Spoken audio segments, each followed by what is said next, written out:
Well, hello, everybody, and my name is John Barnwell, and I'm here with my greatest teacher and greatest pupil, my best buddy, Douglas Gabriel. And we've had so many requests, really over the years, to hear the story about this remarkable individual that I've had the privilege of knowing for so many years and who took my place when I left Mayflower Bookshop as being imperator of that illustrious abode, is the only way I could describe it. Because if you look at the turn of the 19th and 20th century, the kind of the central focus of much esoteric activity took place in the city of London. At the late 20th century, that place was Detroit.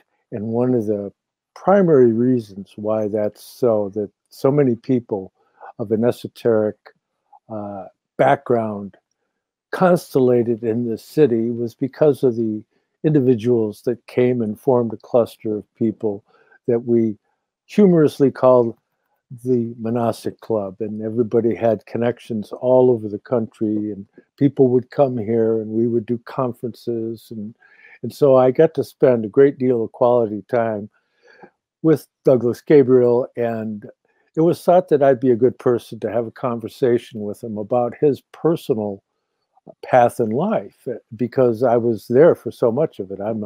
I can attest for it, and many of the stories involved the two of us. So in that spirit, and in the spirit of these challenging times that have to be met with utmost courage and the spirit of lightness, I just want to bring on my good friend, Douglas Gabriel. Douglas, how are you there? Well, I'm full of trepidation, and I wonder whether or not people will understand what we're about to talk about, because over my whole life, for the majority of it, I tried to hide it. As you know, even when we were doing things together, like the story we told just the other day about the blue lightning bolt jumping out of my hand to the icon, people will say, well, that's completely crazy. But you're absolutely right. The conclave is correct, and Tyler's correct in choosing you as the interviewer, because you can actually say, no, I was there. He's not exaggerating. That actually happened. And so, in a way, we need a very good rational person to walk through this. Now, I haven't walked through it before because these things have only become, in some cases, evident to me in the last few weeks, even though I have probably, as you well know, been asked to do my biography, write my biography by hundreds of people, because they'd hear one piece of it and they'd say, no, no, no, that can't be. Well, then how did you get that way? And all these crazy things. You have to write this down. I've written down a few of them as stories, but when it comes down to things like what we're going to talk about, you would have to understand karma and reincarnation to actually begin to understand exorcism. And Tyla, for instance, when she met me, she freed me up to be able to talk about things like that I helped with Star Wars or Indiana Jones, or I did this or I did that, because I didn't talk about those things. I was a teacher and I was hiding it. I didn't want people to know. As you know, we were readers. We were called to how many infinite amount of times did we have to go to parties to, of course, make good money, $100 an hour being a reader, reading cards. You taught me how to read the cards. And that was just a way for me to hide my psychic abilities, because I used whatever system there was. And then I'd, give a reading and people would go, oh, very impressive. And that got me to meet some very, very, very strange people. And one of the most interesting people that you know that we didn't talk about in our previous conversation is Ariel. And I won't give her real name out. That's what she called herself. And you knew her very well. You knew her long before I did. But she became kind of a teacher of mine. And you talk about Detroit. How did Ariel, the most clairvoyant person I've ever encountered, except Father William, who was my teacher, how did she come to Detroit? Why was she born here? She actually wasn't. She was born near here, but she ended up living here. How did you meet her? How did she end up literally becoming the teacher of Pope John Paul II? She was his instructor for the Mary Mysteries and got him into the Mary Mysteries, and then became his representative for the Fatima Congress that happened when he actually revealed the Fatima secrets, of the letter that he had sealed. Well, this person ended up doing what, strangely enough, I was doing, which was working with basically juveniles in juvenile prisons. But she's, as a woman, she was also given extraordinary ordination and was able to say the Mass. As far as I know, there's very few women in the Catholic Church that do that.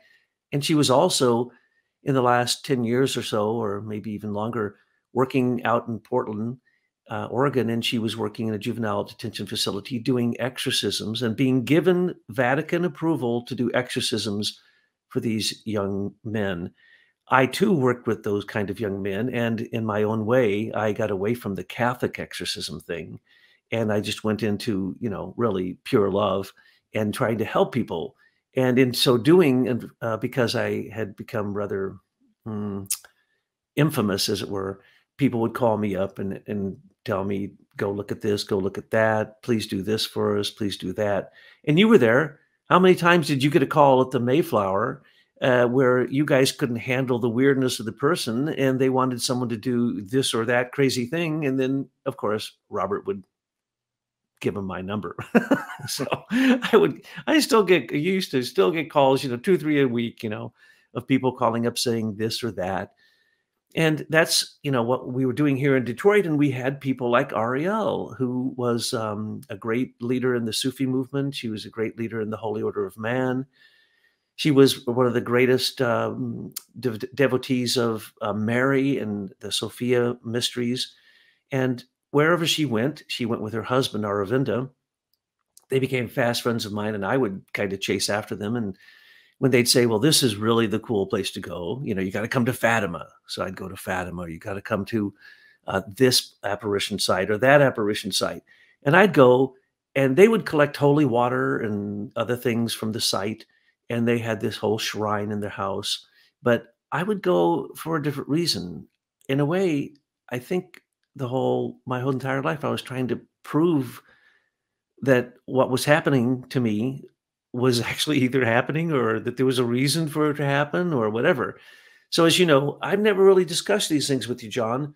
So, as we start these, and I think that it's going to take quite a bit because because I've told you many of these stories, that there's lots of them and that they just came fast and furious throughout my life.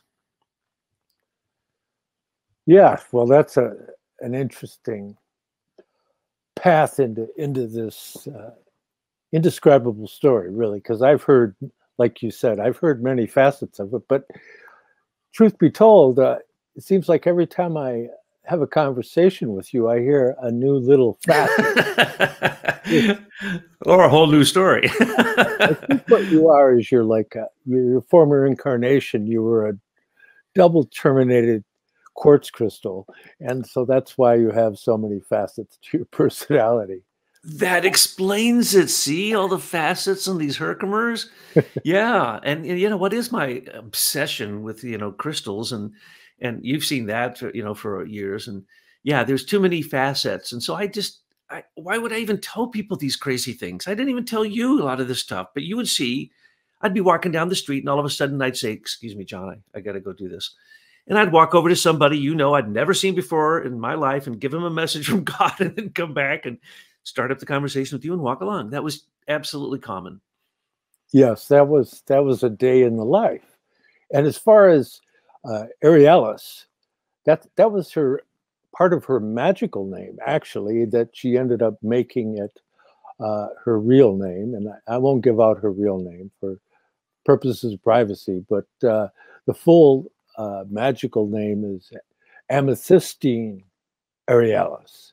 And just as you were the double terminated quartz crystal, she's a double terminated amethyst.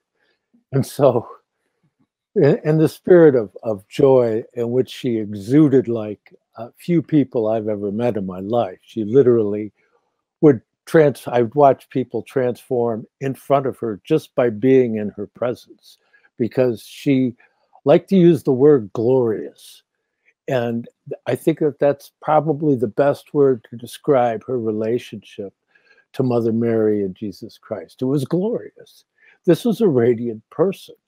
And I don't know who's going to be watching this, but if you've ever been in the presence of a radiant person, and you're at all sensitive, it's transformative. And so, Douglas, how in the world did you come to be this way? Holy Lord. All right, I'll answer that first, but I want to give you an Ariel story. Okay. I say to my beautiful wife, Tyler, let's go out to California and we're going to go to Calistoga Hot Springs. And we're going to go to the hot springs and we're going to go up the Sequoia Forest. And then we're going to go to the hot springs up there. Then we're going to go to Lake Tahoe. And she says, well, why don't you call your friend Ariel and we can meet up with her? And I look at her and said, if Ariel wanted to meet up with me, she would meet up with me and we wouldn't have any choice. And I'm going, really? You don't want to meet up with her? I said, look, when I get with Ariel, she tells me all the things I haven't done, all the bad things I've done, and my shortfalls, and that she's, waiting in the group at night. I'm supposed to come and help. And what am I doing? I'm just having babies and blah, blah, blah. So I say to Tyler, no, trust me.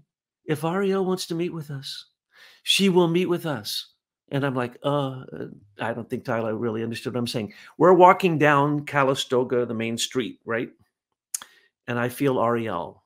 And I'm going, well, I'm not going to say anything because really I don't need to get chewed out again, but because she really would chew me out. And she was always right, by the way. When you're that good of an intuitive, when it's an intuition, it is correct no matter what. And so we're walking down the street and I feel her and I'm going, oh man, it's almost like she's looking at me and I'm getting nervous because I don't want her to talk to Tyler because she might tell Tyler all kinds of horrible things about me, which Tyler doesn't know. So what happens? Later, I find out that she was across the street walking right along with us. And she's with her dad, Jerry, who I knew quite well. And Jerry says, holy Lord, there's Doug. And because we're across the street a little ways away, Ariel looks and sees Tyler and myself and looks and says, oh, no, Dad, that ain't him. He's got mojo, but he ain't got mojo big enough to get her. So she looked right at us and said, no, he's out of his league here. And she was correct, and so I didn't see them that time, but they were there the whole time in Calistoga that we were, literally not even a block away. And we debated going to that place she was at, but I didn't want to go there. I wanted to go to this other place. So anyway, no matter what, or she's the one who says, you have to go to Fatima. You have to go to Fatima. And I'm going, why would I go to Fatima? Don't you? Because, blah, blah, blah. She gives me all these reasons. So I go to Fatima. And like usually happens, I stumble in during a festival. There's no rooms anywhere. There's like 10,000 people gathered there.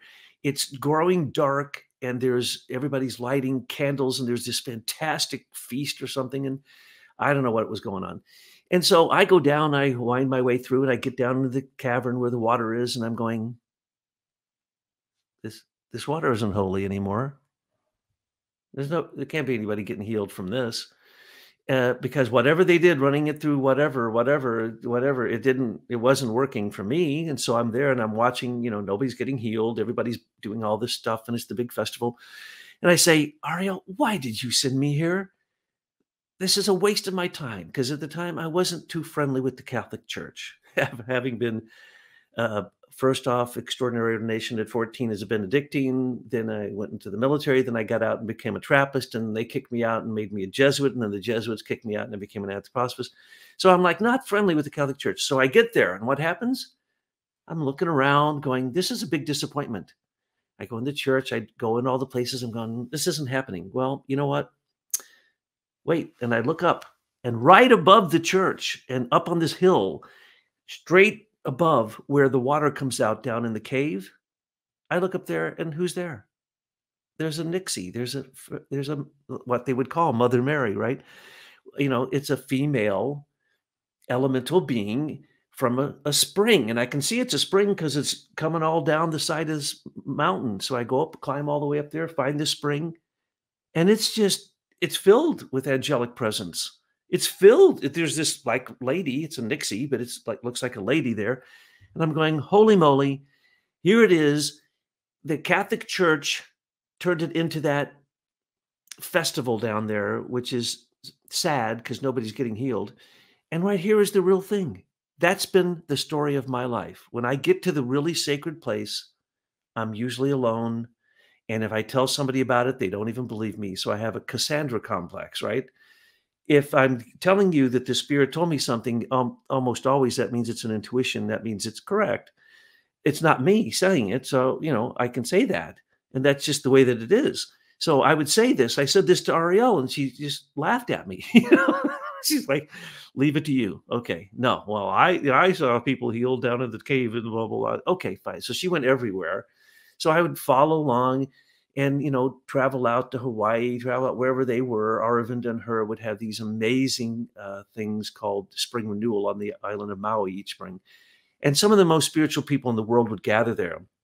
And these were people who had a lot of money, could travel the world, do whatever they want. And literally, Ariel was one of their major leaders, and Aravinda was too. So anyway, it's that kind of thing that was a meeting in the Mayflower bookshop. I believe I met Ariel before I met you. I was coming into the Mayflower bookshop every Saturday from the moment that I came here, though I'd been here before and met Bob, sold him crystals at the Mayflower. But I didn't know you existed. And then Ariel was there. I met her. I met Denny Fairchild and some other psychics. I can't quite remember their names. But Denny Fairchild's one of the best psychics in the world. Ariel is certainly one of the best psychics in the world and one of the best healers because she can move energy through a body and heal practically anything, and did that for a long, long time. That was her main thing. But I didn't meet you. And so Bob would get in these arguments with me about anthroposophy. And again, talking about bigwigs in Detroit, you have Nidra Brooks and Richard Brooks, they were the head of co-masonry, they're head of the esoteric section for theosophy here in Detroit, head of the Theosophical Society, had a following and a big deal. And so we were all connected to that. We worked with them too. But essentially, what was going on is here in this Detroit area, you have amazing people. So Bob would argue with me and give me Nidra Brooks's crazy anthroposophical ideas, saying Steiner was, a black magician and all this. And I'd say, no, no, no, no, no, no, no, no, no. And so he'd call me the anthroposophic kid. We get in these giant debates. And finally he says, look, you're wrong. I'm going to prove you, wrong. I'm going to get the smartest guy I know. You get the smartest guy you know. We're going to get together and we're going to have a debate about this. I'm going, okay, fine. So I invited Brian Lynch, another person who only came to Detroit because his most incredible house and collection of books that I've ever seen in a private library burnt to the ground, burned up everything. So he came to Detroit to study anthroposophy, be a Waldorf teacher. And that's how he became one of the 4 founding members of the Monastic Club, right? So I get Brian say, okay, we're going to have a debate with this Thibodeau guy, and he's going to bring somebody. He brought the first time Ted Lucas, again, in Detroit, an amazing guy. We won't even get into Ted Lucas. We have a debate, and basically Bob just goes crazy. Brian can't handle it. Ted freaks out, and I'm like laughing. So Bob then again says, "Oh, I'll get someone even smarter." I say, "Okay, good. I hope so." So we meet again at Brian's house, and you walk in with Bob, and that's the first time I ever saw you in this life. And I say to myself, "Holy crap!" So I grab your hat, if you remember this, the ugliest hat probably ever. It was a patchwork, what was it, a jean hat, something like that? Yeah, It was denim hat. And I grab the hat, carefully not touching you, throw it on the ground and say, "That's the ugliest damn hat I've ever seen." I start jumping up and down on top of it. And Brian, this is the second meeting we've had. So that's how I start off the second meeting. And Brian's looking at me like, oh my gosh, this is going to really, if this is how we start, this is going to get crazy. Thibodeau's looking at me like I'm crazy. And you're looking at me like you're getting ready to laugh. And then you burst out laughing. And then I say, "My Templar buddy, wasn't it at," and then we started naming places back and forth where we had worked together, right? Second and third lecture on, I can't read the last word. Crusades, yeah. Yeah. And so, it's like literally we're naming places and then we're laughing, and that Brian and Robert are looking at us, and then we finally say something to the effect of, well, this is what happens when 2 buddies from a previous incarnation who had to share a horse, which isn't literal. That was to Templar reference to what we were talking about. And then we continued to laugh, and literally right there, boom, I was like, at least a number of events out of a previous incarnation. That's never happened to me before. Now, I've had lots of insight into previous incarnations, but that one was amazing. And what we were recounting is, I was saying that you owed me because I'd saved your life at this place and this place, and you were saying, no, no, no, you forgot the last one. And no, remember that one, this one, and this one. And so you outnumbered me. You said you'd saved my life 3 times in that incarnation. I said twice. And so it was like, okay, I guess I owe you. That was our first encounter. Now, how much of that did I exaggerate? Well, I think you actually gave quite a fair descriptive. The funny thing about it is I have a somewhat uncanny memory regarding certain things, and other things don't interest me in the least. But with you, I remember the first time we went to have lunch over at a Mexican restaurant. And we started discussing the work of Rudolf Steiner. And sitting across from you in this restaurant eating nachos, I felt as if I had a movie screen in front of me and was connecting on a very inner level to the subjects that we were discussing. And I just was really actually overjoyed at having somebody that I could so deeply interact with regarding certain things that I've been pondering for many, many years, because I first heard of Rudolf Steiner when I was in junior high, what they now call middle school. And so it's rooted in some deep things. I mean, the first time that I encountered Ariellis, I was at her father's house because I knew a good friend of mine was dating one of her sisters. And we were at the house, and the door swings open, and this girl of about, I don't know, 9 years old runs into the kitchen, opens a cookie jar, grabs a handful of cookies, and runs out of the house. That was Ariel. That's my first encounter with Ariel. So I beat you on that one. But and I ended up meeting her later. I was teaching or guiding really a yoga class for a bunch of psychologists that were with Timothy Leary at Harvard. And she showed up one day just out of nowhere and was sitting across the room just smiling and looking at me like hi, and I went over and I talked to her, and we became fast friends. And then eventually she met Douglas, and the rest is history. But yeah, she one time I had a growth that I had for many years, many years. She performed a Eucharist, and the growth was gone in less than 24 hours with no trace whatsoever. So she had, in my own personal experience, definite healing powers and clairvoyant insights. Relation to the nature spirits was quite interesting, seeing these things, because I would see them myself on occasion too. And so it's a wonderful experience when you find that you're not alone in this world. That's a fact. I traveled to visit her in Arvinda a number of times in Hawaii before I moved there and lived there 5 years. And going around with her, I could just say, whoa, do you see that? Because, there were huge elementals in Hawaii and a lot of curses from kapu'u, from sacred places. So anytime you're going by a sacred place in Hawaii, you're going to see the demons that are still there from literally sometimes hundreds of human sacrifices that were made so that nobody except the elite, the ali'i, could go there. Well, we love to just go bust those places and try to get rid of them, whether it was in the burial chambers in the lava tubes, or whether it was the place in Kauai where the transmission of hula went from female to male. These places, the 7 sacred sisters, all these things all over. So whenever her and Aravinda would come, we'd go travel and go to these sacred places. And it was great to have somebody that you could say, "Do you see that naga?" And she'd go, "Well, of course I see the naga. It's like 30 feet tall. How could I not see?" It was like no big deal to her. She constantly saw all the beings coming in and out, and so on and so forth. And she somehow knew how to control it. I don't know how she got that way, because with these kind of people, you always got to say, how did they get that way? Her dad and mom were clairvoyant. I don't know how she got that way. I think it was from spiritual work she'd done in the past.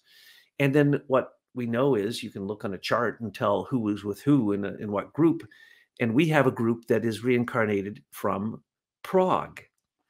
Now, the 5 years I was in Hawaii, when I got back, the first friend I saw was you, and you got all excited and you said that you'd figured out you figured out who I was and who we were in a previous incarnation by using Rudolf Steiner's formula that he said, don't ever really use this. It's super secret. It's how you can determine who people were in the past and going to be in the future and where to look for them in their next incarnation. And so you said blah, blah, and I'm saying blah, blah. I just for 5 years figured that out by meeting someone I was with at that time. So we know also a second incarnation that we worked together, not exactly who was who, that kind of stuff. But again, it's that kind of stuff that if you say that to people, then they're going to think, oh, they're either crazy, they're hallucinating, they're deluded, they're luciferically deluded, and they think that they're, Nefertiti or Akhenaten reincarnated, or, oh, geez, I'm the Comte de Saint Germain or the Maitreya Buddha, or, oh, yeah, this time I'm the Kalki avatar and the Maitreya Buddha together. That's what one particular person says who's still alive right now. He's both of those two in one. Very impressive. But that's not the issue. The issue we're talking about here is, how did I get to be a psychic freak? Because really, it was like a sideshow. My whole life has been like a sideshow. As far as I know, I had nothing to do with it. I don't remember how in the world I could have gotten this way from looking at past incarnations. I wasn't that way then. So why am I this way now? I'm not sure.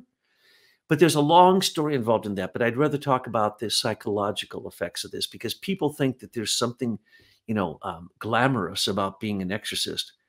That couldn't be further than the truth.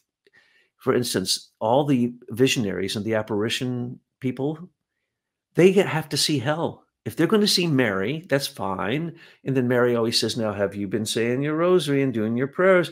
And by the way, let me give you a vision of what's coming. And it's the vision of the apocalypse of the end time, the war of all against all, and all this stuff. And then they tell their religious leaders who come and infiltrate this stuff. And what do they do about it? Not very much.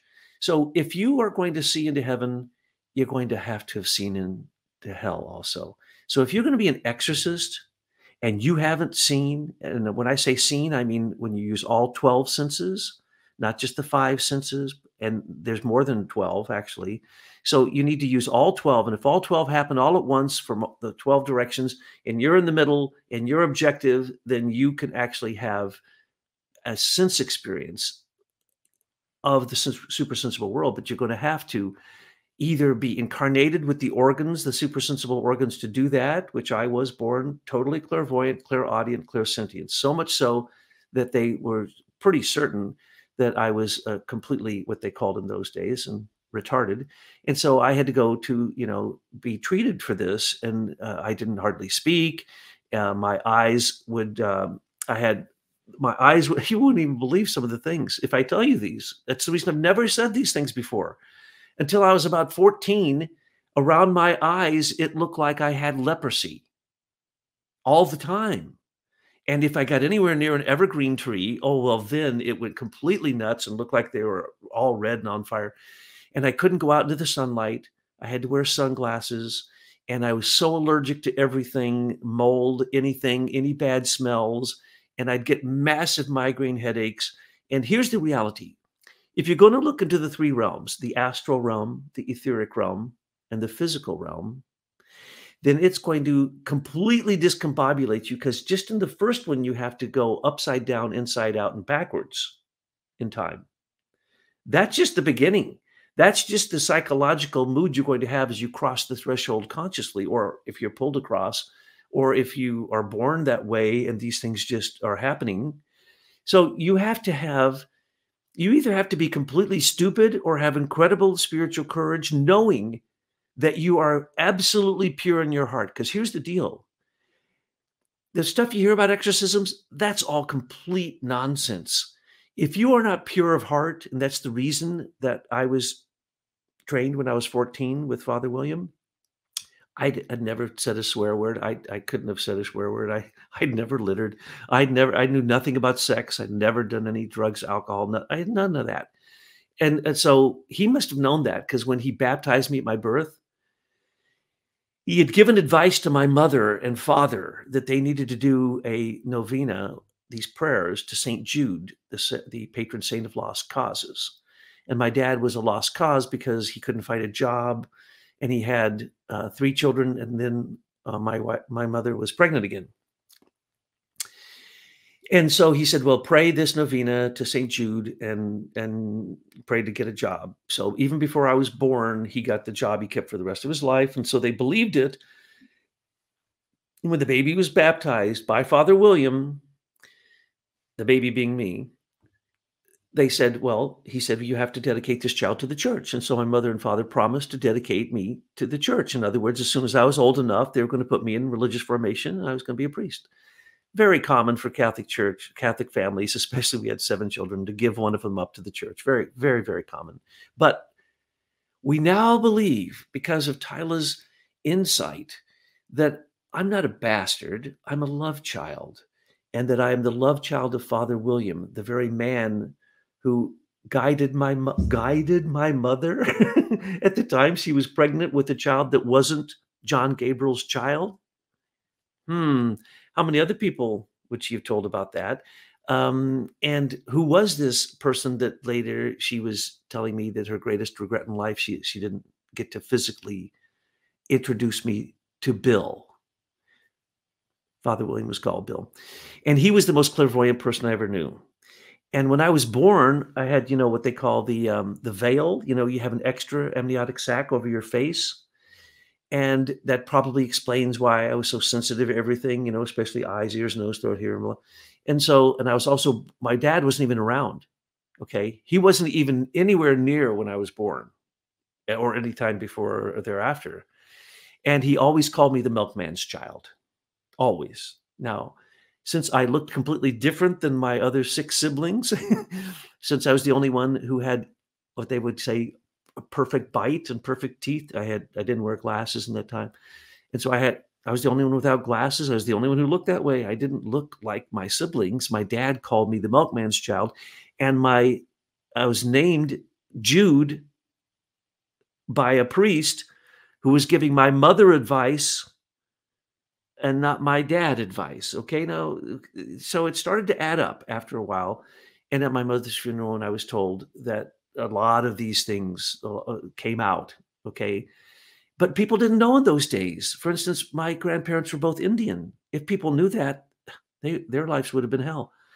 They kept big secrets back then, big, big, big secrets. And my mother was involved in a lot of those big secrets. So that's how I came to realize that, oh, I get it now. If I was Father William's love child, as Tyler likes to say, it makes perfectly good sense that he would then know at age 14 years after he'd seen me, because we moved away and we're gone for years, and then he came back. And at that very moment that we just moved back to the city, my dad has a fall. He's in the hospital. Father William wheels into the room and says, Bruce, Gary, David, John, Jody, named all of their first names, last names, just as fast as any of us could name it. And then he said, my parents said, who are you? And he says, well, I've come to get Douglas. Jude, his name's Jude. Do you not remember the novena? Do you not remember? And he convinces them. And my dad, who is a very, very strict, mean, and aggressive person, looked at me and said, go with him. And that was the end. That was when it started, when I became aware of what I was doing, what was happening to me, and how I learned to deal with it, because this priest was teaching me. Yeah, I mean, I can attest to the family non-resemblance, because I was at one of your family reunions, and you look like the milkman. I mean, But really, I do but look different. that that brings to mind another question I wanted to ask you because, uh, as I was also raised Catholic, I have a confirmation name, which is Matthew. And I don't believe you've ever told me what your confirmation name was. If Funny because, when I became a priest now, okay, I'll have to explain that because this is where people go, "Oh, hold up, let me get a pencil and a piece of paper. Now, what year was that? And what year was that? And what year was that?" Because when I'm gonna list what I'm gonna list, you're gonna think that I'm like one of those hallucinating people. Like Annie Besant. How many incarnations did Annie Besant say she has? The last how many? 10 incarnations, and she was all the great women. All of them in one person. Well, I'm not that in any sense of the word, but to explain this, yes. Um, oh, this is very complicated. Because the priest had polio, he couldn't hold up the chalice. He couldn't do mass, right?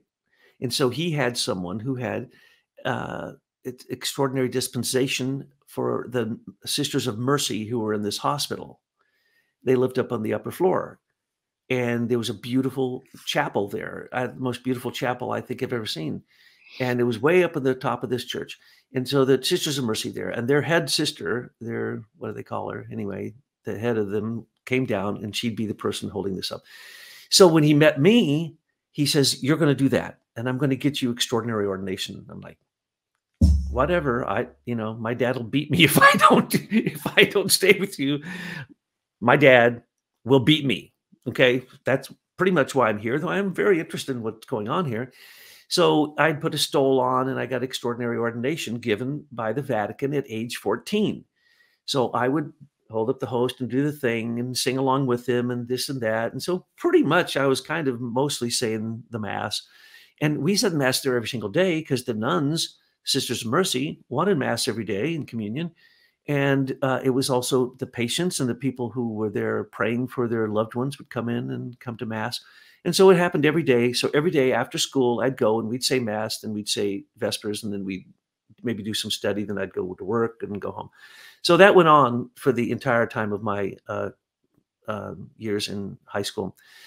So I was a Benedictine priest, but it was extraordinary ordination. So it was kind of like in lieu of you getting the training. Well, he was the head of Conception Abbey, the head abbot.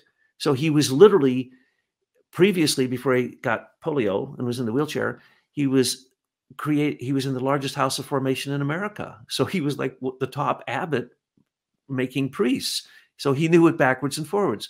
So he said, "I'm going to put you through the training." So for those 4 years, we went through the first stage, second stage, which is equivalent to a BA and a master's in formation. So by the time I graduated high school, I not only had that, I also had an associate's degree in computer programming and had graduated early from high school because, I I was kind of smart, as it were.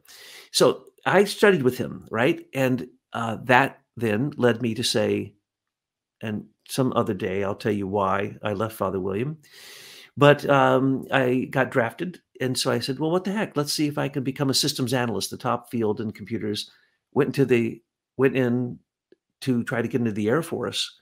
They tested me. They found my IQ was confirmed at 167, so they invited me into the National Security Agency to be what they called a traffic analyst, which they lied and said was the same thing as a systems analyst, but it really was. It was their top computer jobs, right? So I went in for 3 years. When I got out, I went right.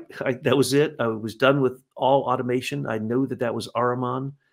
I knew that I was in a war with Ahriman because I'd been in a war with Ahriman since I was a child. When others played with toys, I was playing with watching and participating in the angelic hosts battles going on in the daytime and at night. So I was seldom slept. And that's the reason I always look so horrible. Really, really dark eyes. I mean, it looked like I was going to die any second, most of my young life. So I got out of the military, and then I went down to Ava, Missouri, to Assumption Abbey, and I became a Trappist monk. And they let me live there in the old monastery, and I like to stay in my caves. I had 2 caves I lived in, and then I'd come up for if I wanted to. I'd come up for the 5 services a day, and then for mass and singing the 5 services, because I really liked that. So they made me kind of a pseudo guy, but I also did stuff for them. They sent me out to help people in the community. And because the head of the place, Father Cyprian, was he was the abbot, he was quite clairvoyant. And so he allowed me to do all this stuff. And I'm like, okay, you understand that I'm studying Rudolf Steiner, right? I got a stack of books this big, and I'm down in the old monastery, and I study Steiner and make notes and try to figure out if what Steiner said was true and if it explained what I experience. And it was in all cases to this very day. But Father Cyprian was an amazing guy. He was clairvoyant, but he was now a monk. I didn't know this until the following happened. I'm in the cave. I'm in there for a long time, and I wasn't eating. I don't know how many days I was in there. They bring me food and set it at the edge of the cave, because there's hermits who lived on this 60,000 acre property, female hermits and male hermits. And so they would bring food to us. I used to do that sometimes, take the food out to the houses where they lived. So I'm in there, and I'm in there for, I don't know, quite some time. And I get this vision, and the vision is absolutely 100% clear. And I'm like, okay, I guess I got to do this. And it's a 15-year plan of exactly what I intend to do in the next 15 years. And it starts off with going to work with women having birth, go to work with people dying in hospice, work with microcephalic children, hydrocephalic children, and the worst cases of people, right? And I made a list, and then I was going to get a degree in philosophy, in comparative religions, get a degree, a doctorate of divinity, be a parish priest, all listed. So I think, oh, this is pretty cool. So I happened to mention it to the head of the monastery, who's like, he's like part of my formation. He's in charge of your formation, as it were. So I explained this to him, basically saying, Father Cyprian, I'm leaving. I have to go do this stuff, and I can't do it here. And he goes, oh, no, Douglas, no, you're going to become a Jesuit. And I say, what's a Jesuit? He goes, well, obviously, you know what a Jesuit is. And I said, no, I don't know what a Jesuit is. Well, you just outlined the 15-year secret plan that every Jesuit goes through.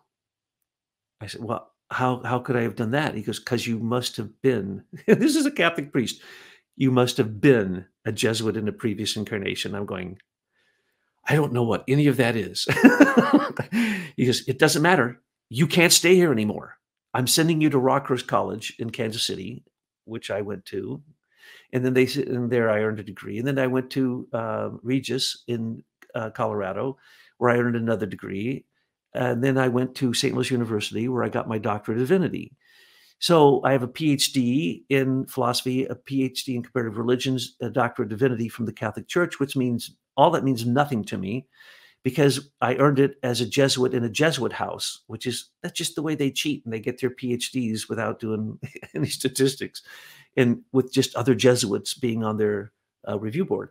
But anyway, they make you do that. So I did that, and the whole time I'm studying anthroposophy, and as I went through the Jesuit, what's called the Manresa, Rudolf Steiner wrote an antidote to the Manresa, and I was working with a Christian community priest. That's kind of a religious renewal Steiner started. And he was walking me through this to prepare me before and after, so that I didn't get the Jesuitism that comes from that meditation and that particular 30 days of silence in a room by yourself where you were meditating this specific meditation. And that's why Jesuits are warriors. And that's why there's not a single clairvoyant I ever met out of all the Jesuits that I've ever met, not one. They are so materialistic. They're just the worst. They're the most brilliant cadre of intellectuals that I've ever met, but they are totally, completely not compassionate. They have cold hearts, and I've never met one that had a psychic impression. And so I terrified them. I completely terrified them, because I did my comparative religion pointing out, and this is the reason that one of the reasons they really, really hated me. I proved that the triple goddess was primary before the Holy Trinity by going back to the records and showing them in their own, in all the traditional records and everything. And they had to allow me to get the degree, but they gave it to me quickly to get me the heck out of there, to move me on. And so, they didn't like me, but they allowed all Jesuits or there's a Jesuit for everything. There's two Jesuits for everything, a young and an old, even for black magic. I don't care what it is. Anything in the world that is a topic, they have two experts. Well, they had chosen me and allowed me to go into the cages behind bars into the secret libraries because that's where they had their Steiner books. And they had all the Steiner books, the books I couldn't even find. Oh no, they had all of them. And so I was able to go in there and get to books that they don't want people to read, the forbidden books. And so they let me do that. And then pretty soon they just hated me. They didn't like me around because I was doing things at St. Louis University that they don't like. So they said, don't you want to just go out into the field and continue what? So I said, yeah, I'll go out in the field. So I traveled all around, went to all the anthroposophic centers in America and most of them in Europe and blah, blah, blah. Found a few anthroposophists who were actually psychic. Because remember, anthroposophy says they train you to be psychic. So I found a few of them and I felt good about that. But then when I found out that a Jesuit was actually, a secret Jesuit spy was actually running the major headquarters in New York, in Spring Valley, in Hungry Hollow. So I went there and here's this guy. He's the most anthroposophical person in the world. He won't tell me he's a Jesuit until my Jesuit guy, the older guy above me, who I could name, no one would know him. He's a famous psychologist, actually. He told me, oh, well, this person, and everyone asks me when I mentioned this in an article, are there Jesuit spies in anthroposophy? They say, who's the guy in Spring Valley? So I have revealed it to a few people because I do believe he's passed away. His initials are CS. And if you ever met this person, you never forgot him. So you would know who I'm talking about. So I studied that and I wrote some reports for the Catholic Church on what Rudolf Steiner and anthroposophy had to give to Christology, and reports on what does Waldorf education have to give to parochial schools, Catholic schools. And then I made that report and then I became a Waldorf teacher. So to answer the question of, where I fit in the Catholic Church, I left the Catholic Church when the head of the Jesuits was fired. He was sick, but usually they let him die before they get a new one. So they fired him. And this was my hero, Pope John Paul II, who I thought was a saint. He was Ariel's good friend. Ariel would tell me these stories about him that were like, you got to be kidding. You were in his room and you sat on his lap. You sat. Look, it's like death. There's like a penalty of death if you go in the Pope's room. And she goes, yeah, I know. But, and I set up a Mary altar in his room, and then he insisted on putting it in the hall. So she'd tell me these stories, and I'd go, wow. I was told by the head exorcist in America that I was to be the next head exorcist in the Vatican. Because the old guy, Anthony Hopkins was that guy who played him in a movie. That guy's real.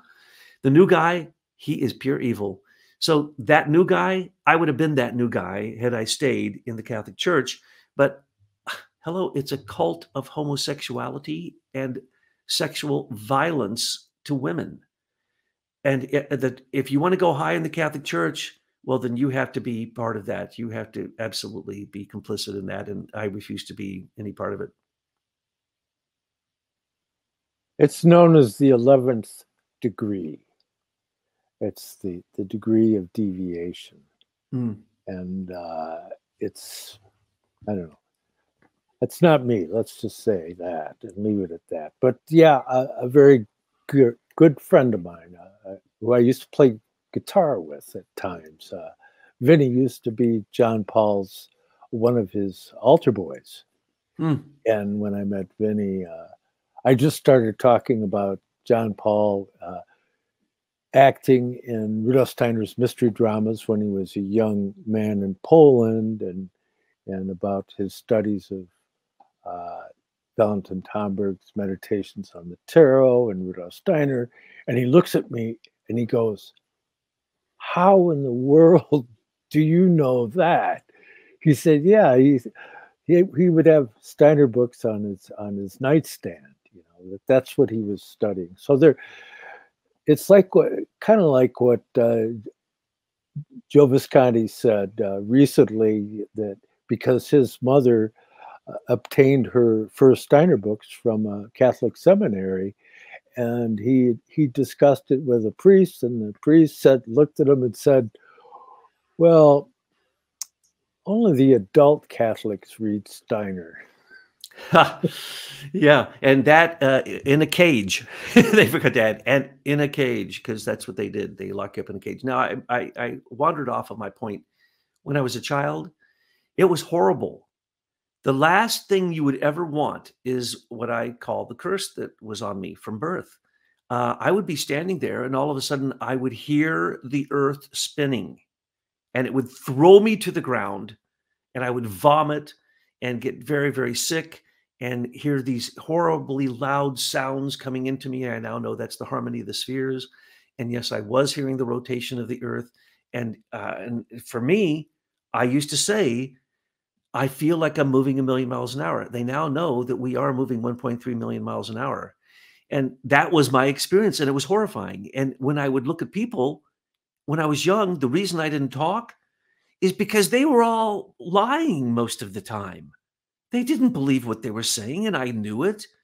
And I'd look into their brain, and I'd feel their let's call it feel their thoughts, and I'd say, that's your thought," and then you say the opposite. You think I'm a monster. You think I'm some kind of vampire or something that should be locked up. So I'm not going to talk to you all. So I didn't talk to them. So then they put me in speech education because they said that I didn't articulate properly, which was fine for me. Then I was special ed, treated weird, and I was an exception, so that happened. But basically, it was pure hell for me. I'd go to church and I'd see sometimes priests who were more evil than they were good saying mass and turning it into a black mass right in front of my eyes. I always saw angels in the old St. Joseph's where I was baptized. There was a statue outside that actually cried tears of blood, which they tested. This is quite well known. St. Joseph, what was it called? St. Joseph's Church. And that's the church we went to. And it was still the old style. And they, I learned, I was an altar boy and I learned the Latin, and I remember I had the capacity to memorize things if I wanted to.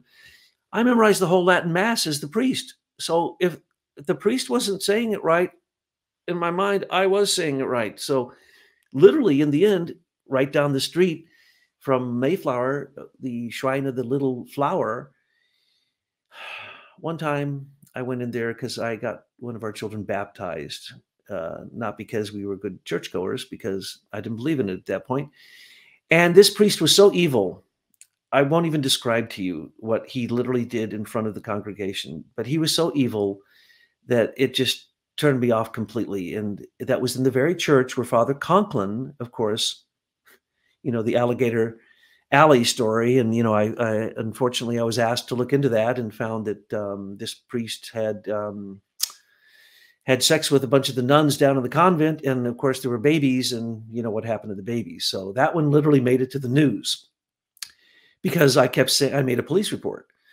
And it was the only way to actually, until the bodies were exhumed, there was going to be no relief for these shells. They're not real beings, they're shells. So that. You were there when you and Bob, remember when the guy said, oh, people were being poked in the side at Alligator Alley, and they'd scream, that whole story. So those kind of things happened all the time, especially once I started working with Father William. Every day we went to the psych ward. This was the largest hospital in Missouri, and the largest psych ward. I mean, it was the psych ward. Why? Because he would go down there every day and heal people. He could heal them sometimes by whispering something in their ear, which sometimes he'd tell me and sometimes he wouldn't, because it would be something personal out of their life, maybe some horrible trauma. And he'd whisper it in the ear, boom, they'd wake up and go, whoa, where am I? And they'd be okay.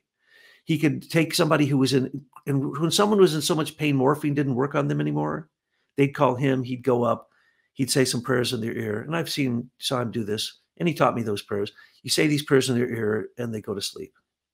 So he had all these powers that were astounding. You'd call them superpowers, but look at his life. His whole life was fighting evil. It was not a very good life. And then he got polio. Well, again, I'll tell you that story some other time. And so he wanted me to carry on. And so he chose me. What did he call me? this is my, what do you call it? Like your understudy, your student, Padawan learner. So I was his protege. He called me, this is my protege. And people would look at protege. This guy's a kid who, perfectly innocent looking kid. What could he do for these people in the psych ward? Well, eventually, after years of watching him do this, he then at age 16, about a year and a half into working with him, he started showing me videos, magazines, reports, articles, pictures, audio recordings of all this stuff that he had done. Okay. And I'm like, okay, now it is getting really way, way out there. I thought I was out there before, and he brought me in. He taught me how to control it. He taught me how to shield myself from people. He taught me how to know when it is God speaking through you, and when you're supposed to speak and when you don't. He showed me how to memorize things, how to take on the appearance of other beings so that you could help somebody. In other words, what he always said, I'm going to teach you to be all things to all people, just as the Bible said. And he was a genius. It was all in his head. He was probably, him and Father Meredith were probably the two most brilliant people I've ever met. And they both have astoundingly clear photographic memories of everything ever said or done in their presence or any book they ever read. So he would teach me formation, but then about a year and a half into it, he started saying, okay, I do the rite of exorcism when required. And I'm like, the what? I knew nothing about that, but I'd been watching him do this for a year and a half. So then he pulls all this stuff out of the closet, in a locked up closet, and he starts showing this stuff to me and telling me that I'm going to be the one to replace him because he's not going to live much longer. And it's true. Right after I left him, went in the military, he died shortly thereafter. And so he would show me literally, and then you're going to think I'm making all this up. There were two children in St. Louis that he worked with for quite some time, for years, who, when they would go lie down at night, they would levitate and start floating around the room, and each have come out of their rooms, and they'd join together, and then they'd go down the steps, and they'd go into the living room, and they go all throughout the house, and then they go back up and go to bed. He had films of that, hours and hours and hours and hours of that. So he tried many times to do exorcisms that he wasn't capable of actually doing. So I can tell you right now, it is the most miserable experience you can possibly have to see the double, the evil of people, and to try to help them get through that. Or hauntings are easy. Those are shells. The hauntings, that's no problem. But when it comes down to somebody really being possessed, which we'll have to talk about in great detail, why it is that you can't be possessed unless you ask to be possessed. Now, is the world possessed right now? Is the globe possessed? Absolutely. Evil doesn't even hide itself. It used to be its best trick is to hide itself, because if evil hides itself, then maybe if you can't see the devil, you can't see God. And that's exactly what the devil wants. That's what Satan wants. So this stuff is in the world right now. We've crossed the threshold. Everyone is having an experience of their double, their doppelganger, their unresolved self. Everyone needs to learn to exorcise the evil that is in them, and to remember that as we call out evil, you can't conquer evil. I never conquered evil. If evil ever left some possessed person, it was because of Jesus Christ, God, the Holy Spirit, and I often use the help of Mother Mary and Sophia. That's what caused them to move on, not me, not an exorcist. And any exorcist that tells you that they do it, they're going to have some very horrible, serious karmic repercussions from that.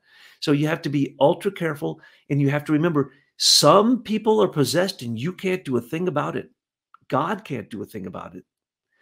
It's just like illness. Some illness can be healed, some can't. There's two different types. And so the same thing. So if you think that you can be possessed without you acknowledging that you wish to be possessed, you're incorrect. If you think that any old parish priest can do an exorcism on someone and get the demons out of them, that's incorrect. And if you don't really know the way to do it, you can't do it. And if you don't have the moral capacity, you can't do it. And the moral capacity is simply love and purity of heart. And that's the only thing that ever saved me from this horrible curse that was given to me. And people say, well, will you do exorcisms now? No, not on an individual. We have been working for the last 5 years to try to exorcise the evil that has manifested in the world. And we're going to continue to do so. And that's the reason we have done all of our books and all of our work and articles and podcasts. That's what we're doing now. So I stay home. As you know, John, I never leave the house unless it's to come see you or my friend Nikki or see my children, but they usually come to me. So I don't leave the house. And Tyler and I have this house so clear that there is no demon or there's no specter, there's no phantom, there's no ghost that could enter into this house. And so it's a sacred, and we made it that way from the moment that we moved in. And so that's why we are using this as our foundation to basically create an exorcism of the entire globe. Yes. And that is, I think, illustrative of a remarkable destiny. I would call it a superordinary ordination, in that it's not just that you've decided to join the club, but you actually do have a mission. And that's a difficult thing. And it's not any vainglorious thing to say that. It's actually a terrible burden. And so it's the image in Rosicrucianism of the pelican feeding its young from its own breast, that there's a certain sacrifice and there's a certain sorrow of suffering that goes with it, because it's the roses growing out of the black cross. And that black cross is a cross of death, and that's the tomb of the fallen nature of earth. And that's what we have to bring new life to. But it's through participation. It's not something that we are creating out of our own self, that we are joining with the world in a way that's consecrated. And so in my life, two of the most connected people that I have known is Douglas Gabriel here, my best buddy, and my dear recently departed friend Ariel. And so it was great that we could talk about that marvelous, magical interaction. And so I almost blush thinking about how special it is for me personally to be able to go back over some of those memories, because she was a very special soul, and you're here carrying on her work. And what people don't necessarily understand about a person like Ariel is that most of the work that she did was in the next world. It wasn't so much things that she did down here on the physical plane, and that there's an inner school of which most people are unaware, and she was definitely a part of that company. And so in her honor, I want to dedicate this first episode of the remarkable story of Douglas Jude Gabriel, who apparently, so you bypassed the concept. Peter. Oh, I forgot to answer your question. Peter, you forgot to Peter. Father Peter is what they called me. On this rock. That's good. That's good. And I can hear Ariel laughing right now, as a matter of fact. Yeah, she's laughing. That's right. She always laughed. So that makes you the rough ashlar, and you're working on becoming the perfect cube. And so with that little bit of symbolism, I think we can draw this wonderful episode to a close, because there's so many other stories we're going to get to. And if I don't pull in the reins a bit, we'll be here over long.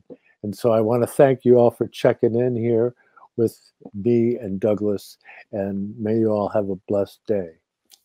Thank you, John.